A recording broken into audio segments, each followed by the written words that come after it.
ఆమె బిడ్డల యొక్క సంరక్షణలో ఉంటున్నటువంటి ఆమె మరి అలాంటి యొక్క విధవరాలకి దేవుడు ఆజ్ఞాపించాడు అన్నమాట.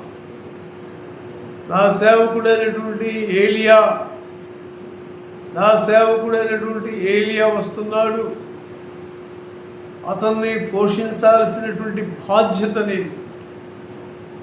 కాబట్టి ఆమె ఊరు బయట